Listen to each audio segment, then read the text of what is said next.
This is Pastor Bob at marriagehelp.com.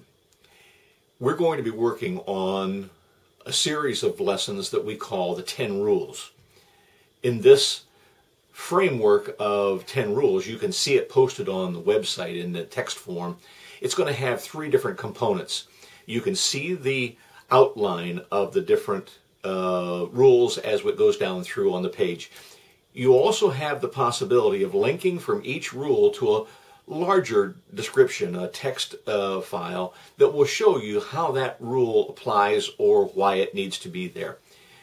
In addition, there'll also be a video link for each one of the rules that will give you a taste of what it would be like to sit in one of our training sessions and actually have the dialogue involved in that teaching session. This is an introduction because there are many surveys that people do to try and find out what's most helpful to families who are going through crisis or young couples who need to have the premarital counseling that prepares them for a relationship they really have never had before in their lives. When you read the surveys and you do the research to see what really works and what doesn't, they tell us that when pastors and congregations teach how to resolve conflicts creatively, when we find ways to give people the nuts and bolts of how to make conflict work for the strengthening of the relationship and not against the relationship, not weaken the foundations, people respond by saying this was the most helpful part of the training sessions that we received. And so it's the core of what we do.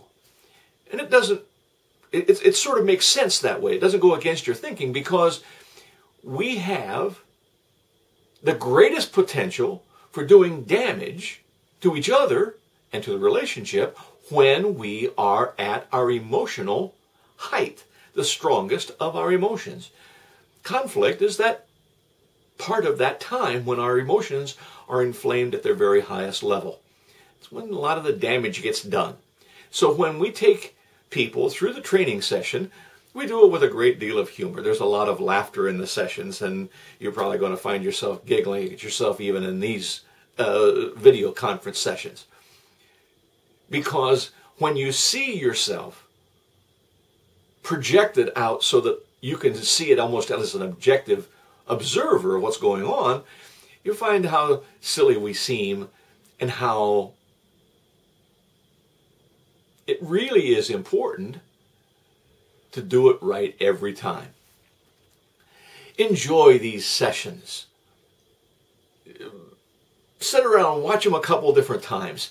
Take the time to really get comfortable with the information, and you will find that when you've printed out the 10 rules and you have them posted all around the house so that you can say, okay, we didn't do very good on number 2 this week, or we broke number 3 when we really needed to have, you'll find that you'll be able to go back to that and say, here is a guideline that has really helped us to know where we went off track, when the discussion, the argument got out of hand and when we began to be destructive, and you can actually feedback with your marriage partner and say, here's what really hurt my feelings, or here's what put us in a bind, and this is where it started to go wrong. Enjoy your time, and remember, there was always going to be a test at the end of this lesson, because there is never going to be a time in your relationship when you don't have the next conflict just around the corner. Be ready. Be confident that you can handle it without hurting each other. God bless you, and thank you for watching marriagehelp.com.